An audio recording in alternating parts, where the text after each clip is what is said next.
어제 새누리당에서는 최고위원회의가 2번 열렸습니다. 유승민 원내대표의 거취를 주제로 열린 것도 이례적인데요. 하루에 2번을 한 경우도 극히 예외적인 일입니다. 당초 예상과는 달리 고성이 오가는 험악한 분위기는 아니었다고 합니다. 하지만 신경전만은 팽팽했다고 전해졌습니다. 자, 유승민 원내대표의 거취를 놓고 의견은 극명하게 엇갈렸습니다. 먼저 즉각 사퇴해야 한다는 주장. 서청원, 김태호, 이인재, 이정현 최고위원, 단연 친박계 의원들의 입장이고요. 그리고 시간을 줘야 한다는 의견도 있었습니다. 친박계로 분류되는 김일동 최고위원과 비박계인 원유철 정책위의장의 입장이었습니다. 자, 명예회복을 할 수 있는 기회를 줘야 한다. 김무성 대표의 말이었는데요. 파국을 막기 위해서 유 원내대표가 명예회복을 하면서 퇴로를 찾도록 해야 한다는 인식이 확고한 것으로 알려졌습니다. 유승민 원내대표는 잘 경청했고 고민해보겠다 이렇게 말했습니다. 그런데 이 고민해보겠다라는 말, 사퇴 거부 의사를 나타낸 걸까요? 이런 가운데 오늘 유승민 원내대표는 평소와 다름없이 원내 업무를 지휘했습니다. 버티기 수순에 들어간 것이 아니냐는 이야기가 나오는 이유입니다. 꼬일 대로 꼬여버렸고 출구 전략도 보이지 않는 새누리당 내분 사퇴, 과연 어떻게 정리될지 오늘의 시사 멘토와 함께 계속해서 이야기 나눠보겠습니다. 예, 오늘도 하나갑 한반도 평화재단 총재 모셨습니다. 어서 오십시오. 예. 대표님. 대표님. 예.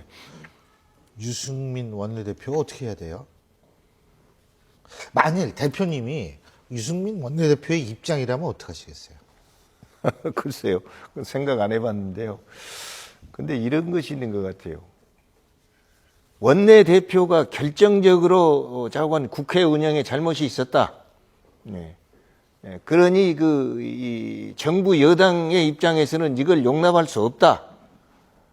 이렇게 된 경우냐? 그렇지 않으면 청와대가 싫어하니까 그만둬야 되느냐? 이 두 가지 관점에서 생각해 봐야 됩니다.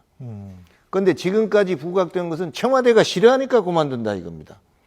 그러면 청와대에서는 왜 싫어하느냐? 지난번에 공무원연금법하고 이 국회법을 이거 연계시켜 가지고 통과시켰다 이거예요. 그건 청와대에서는 그걸 이 공무원연금법을 통과시키지 못하더라도 국회법과 연계해서는 안 된다 했는데 그렇게 했다 이겁니다.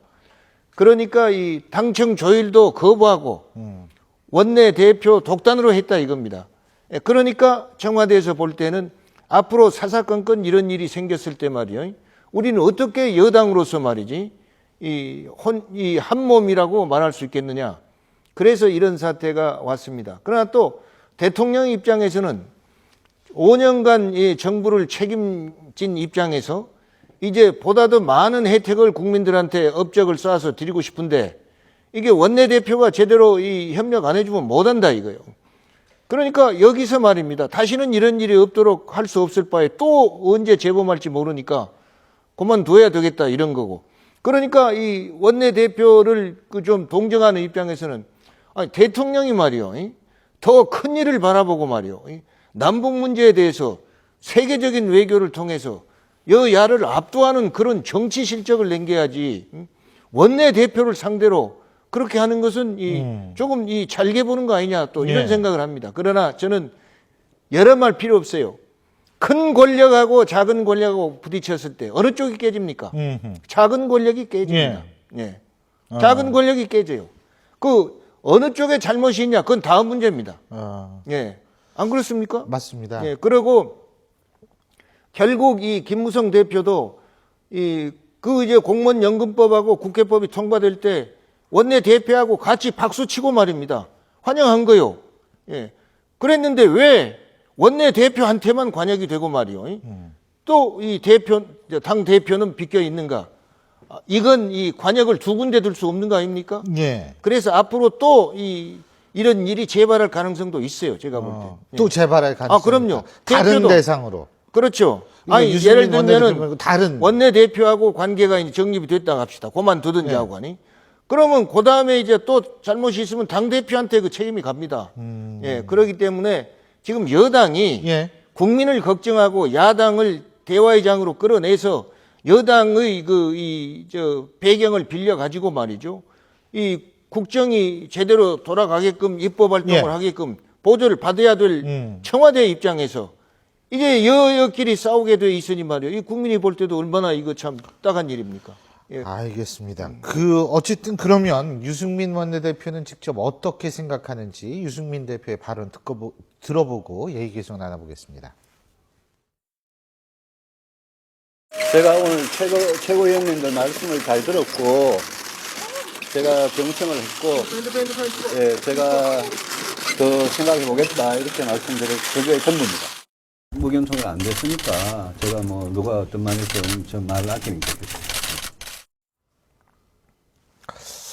지금 여기서 생각해 보겠다고 얘기를 했단 말이에요. 그건 당장 사퇴 안 하겠다는 얘기죠. 당장 안 하겠다면 언젠가는 하는 거죠. 결국 언젠가는 이렇게 하다 보면 이 서로 상처투성이가 돼가지고 예. 한쪽이 그냥 이 밀려서 할 수 없이 사퇴하게 된 것도 명예롭지 못하고 말이죠. 상처가 크겠죠. 예. 예. 결국 이건요, 여야 간에 청와대하고 이 유승민 원내대표 사이에서 말이죠. 예. 이건 어느 한쪽은 좌우간 굴복해야 돼요. 예. 근데 청와대가 굴복할 수는 없는 거예요, 지금. 그렇죠. 안 그렇습니까? 약간 큰 권력, 작은 권력. 큰 권력하고 말씀하셨는데. 작은 권력 예. 부딪혔을 때. 그러고요, 우리가 교통사고를 보더라도요, 큰 차 옆에는 작은 차들이 다 피해가려고 해요. 예, 부딪히면은 작은 차가 손해봅니다. 예. 그렇게 하니까 확 이해가 됩니다. 근데, 이건 어디까지나 가정입니다. 예. 뭐, 자진 사퇴는 뭐든 간에 만일 유승민 원내대표가 사퇴를 했을 경우에 예. 당내 구도에는 그럼 어떤 변화가 올 수 있을 거라고 그럼 생각합니까? 사퇴하면요, 예. 이 의원총회에서 원내대표를 다시 뽑아가지고, 예. 당청 관계를 복원해가지고, 이제 이 대통령도 업적 쌓고 말입니다. 이 당도 이 청와대하고 협력할 수 있는 그런 체제를 갖춰가야죠. 그렇다면 친박이 돼야 되는. 저는 그건 상관없다고 봐요. 왜요? 친박이 수적으로는 친박이 적고 비박이 많은데. 친박이 되든 친박 아닌 사람이 원내대표가 되든 그건 상관없다고 봅니다. 왜 그러냐면요, 대통령은요, 예. 모든 국민 속에서 내 편 만드는 작업도 해야 돼요. 예. 그럼 같은 당인데 예. 친박이 아니래도 일을 시켜서 친박으로 만들 수도 있잖아요, 청와대에서. 안 그렇습니까? 예. 예. 그리고 또 하나는 이제 최경환 경제부총리나 황우여 사회부총리 이런 두 분들이 다시 당에 언젠간 복귀를 하게 될 거 아니겠습니까? 예, 예. 이렇게 되면 당내의 지형이 굉장히 많이 변할 것이다. 예? 특히 이번에 유승민 예. 원내대표의 이 사태를 겪으면서 두 분에 있어서의 당 복귀 시기가 빨라질 수 있다. 동의하십니까? 글쎄요, 그건 잘 모르겠습니다만 저는 그런 생각이 들어요. 그 두 분이 당에 복귀하더라도 예. 친박 숫자는 두 사람이 늘어납니다. 예. 안 그렇습니까? 그렇기 때문에 현재의 이 친박, 비친박하고 말이죠. 세력 균형에 큰 차이가 없다고 봐요. 그리고요, 대단히 미안한 얘기지만 지금 박근혜 대통령 취임 이래 말이죠. 지금 최경환 기재부 장관이죠, 부총리. 경제부총리. 예. 경제부총리. 예, 경제부총리. 이 양반처럼 경제에 대한 정권을 가지고 일한 사람은 없습니다. 그러나 박근혜 대통령이 경제 문제에 이 업적이 있다, 저 업적이 있다, 이런 거 없잖아요. 그럼 최경환 부총리의 업적이 없다는 얘기예요. 예. 그 행정부에서 2년 반 동안 일해가지고 경제에 뭘 이루어놨냐? 더 이제 그 취임 이후 경제는 어려워지고 국민은 못 살겠다고 이러는데 과연 최 경제부총리가 뭘 업적을 이루어놨냐? 그럴 때 없다고 하는데 당에 와가지고 그 업적 인정 못 받는데 당에서 무슨 대접을 받겠습니까?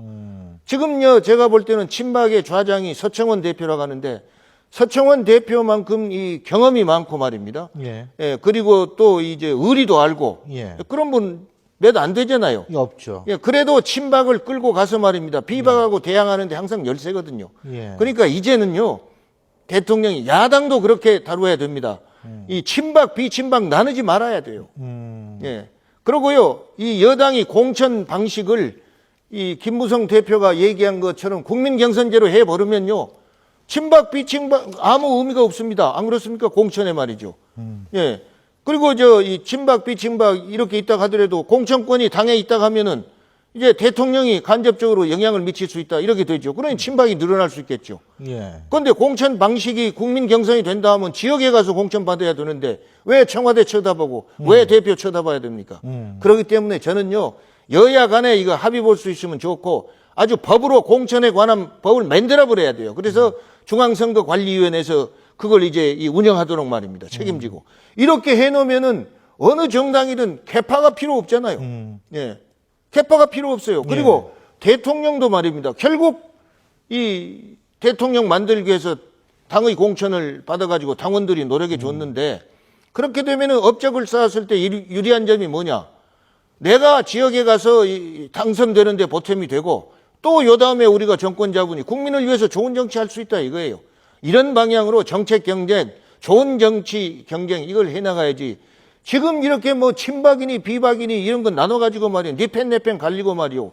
이렇게도 더구나 청와대에서 그걸 주도해가지고 결국 이 산산이 조각나고 말입니다. 대립되어 있는 이 국민을 어떻게 한데 뭉치게 만들면 말이요. 국민 청와를 기할 수 있겠습니까? 그렇기 때문에 우선 나는 청와대에서 친박 비박 갈리기 전에 공천 제도부터 말입니다. 당정 협의해가지고 완전히 지역에 돌려줘가지고 당의 손을 떠나서 공천하게 만들어버리는 그것이 이제 이 개파를 없애는 것도 되고 전부 친박을 만드는 길이 된다. 저는 그렇게 생각합니다. 예. 어쨌든 뭐 최경환 경제부총리도 상당히 고민도 많이 하고 하려고 했는데 그게 아마 물론이죠. 그래 여건이 잘 안 됐고 여건 또 야당이 말입니다. 그래서 그런 모양이죠. 예, 야당이 협조 안 해준 것도 있습니다. 예, 오기로 안 해주고 말이죠. 일부러 발목 잡고 막 있어요. 그러나 발목을 못 잡게 만드는 것도 정치의 기술이고 국민을 다루는 기술입니다. 지금 대표님께서 이 야당 얘기하셨는데 예. 그 국회법 문제로 해가지고 야당이 이 국회를 보이콧 하지 않았습니까? 예. 그 국회법 거부권 행사 때문에. 근데 이제 어쨌든 이종걸 원내대표는 정상화를 선언을 했어요. 예, 예. 잘한 거죠? 아, 잘한 거죠. 예. 예, 그리고 저는 그런 걸 기대합니다. 이 예. 유정걸 그 원내대표가 말이 예. 거칠고 예. 어쩔 때는 막말하고 그런 것 같지만은 결국 자기 할아버지의 명예를 말입니다. 예. 순수하게 지켜가기 위해서도요. 정도를 가야 돼요. 예, 그렇기 때문에 이번에 이 국회 정상화는 잘한 일이다. 저는 그렇게 생각합니다. 죄송합니다. 근데요. 지금 야당 같은 경우에 17년 전에 박근혜 당시 의원이죠. 예. 추진했던 유사 법안을 다시 발의하는 방안도 추진 중이다. 예. 근데 이거는 조금 그런데요. 맞지 않나? 그건 아무 소용 없습니다. 그때 박근혜 현 대통령이 이 야당 대표로서 그런 거 했다 하더라도 예. 그건 야당 대표로서 하는 일이지 대통령으로 하는 일이 아닙니다. 지금 야당도 말입니다. 옛날에 여당도 하고 그랬지만 이런 일 비일비재 아닙니까? 안 예. 그렇습니까? 예. 자기네들도 그렇게 했어요. 예. 그렇기 때문에 옛날 이렇게 했다. 이걸 가지고 지금 끄집어내가지고 대립하고 하는 것은 역사를 과거로 회귀하자는 것밖에 더 됩니까? 예, 그땐 그랬더라도 지금 생각해 보니까 그때 잘못됐다 이거요. 그러니 지금 이렇게 가야 된다. 예, 이렇게 말한 거 아닙니까? 그리고 또 그때 당시에 제가 알기로는 신문법 때문에 아마 그게 나왔던 걸로 기억을 하거든요. 예. 그 박근혜 대통령이 이제 당시 의원이었을 때 동의했던 것. 예. 그러면은 국회에서는 아무래도 또 입법이라는 수단을 통해서 항의하는 의미도 있지 않습니까? 예, 예. 그러니까 이걸 뭐 꼭 통과시켜야겠다라는 생각보다도 항의하는 의미에 서명을 했을 수도 있는 것 아닌가 이런 생각도 들거든요. 그러나 어쨌든 그런 걸 제안했다 하더라도요. 예. 그것이 제대로 안 된 건 사실 아닙니까? 네, 물론 그렇죠. 예. 자, 마지막으로 한 가지만. 이호 여사가 이제 방북 가능성이 높아지고 뭐 접촉도 했는데 일정은 아직 확정이 안 예, 되고 예, 조율이 안 돼 있는 걸로 알고 있는데 김정은 만날까요? 저는 만날 수 있다고 생각합니다. 예. 왜 그러냐면 이호 여사님은 이 정치적인 이 초청이 아니라 이건 인도적인 의미에서 이호 여사님이 북한 어린이들한테 뭘 베풀고 싶다. 그래서 받아준 겁니다. 예, 그리고 제가 생각할 때는요, 북한에서 이호 여사님이 이제 방북하시도록 이렇게 주선한 것은요, 자기네들을 위해서도 플러스가 됩니다. 왜냐하면 이 김대중 대통령하고 김정일 그 위원장께서 말이죠, 6.15 선언을 통해 가지고 통일의 기반을 닦은 거 아닙니까? 그런 이제 원칙 합의 보고 말입니다. 그리고 그것이 그대로 이어졌으면은 오늘날의 남북 관계가 이렇게 험악하지는 않았다 이겁니다. 예. 그렇기 때문에 이호 여사님을 북에서 맞이한 것도 이런 새로운 남북 관계를 원하는 말이죠. 그런 복원을 원하는 그런 의미도 있는 것입니다. 예. 간단하게 한 가지만 더 여쭙는 게 지금 예. 우리나라 국민이 2명은 무기 교환 받고 2명이 억류돼 있거든요. 예. 이 4명을 어떻게 풀어줄 수 있는 특사 역할을 기대할 수 있을까요? 예, 저는 특사보다도요. 예. 북한에서 인도주의적 차원에서 김대중 대통령의 그 전 영부인 예. 이 여사님한테 그런 이 뭐랄까 은전을 베풀어서 이호 여사님이 국민들한테 그런 선물이라도 가져왔으면 하는 희망이 있습니다만은 예, 예. 과연 북에서 그렇게 해줄지 그건 모르겠습니다. 알겠습니다. 예, 오늘 말씀 여기까지 듣겠습니다. 네. 고맙습니다.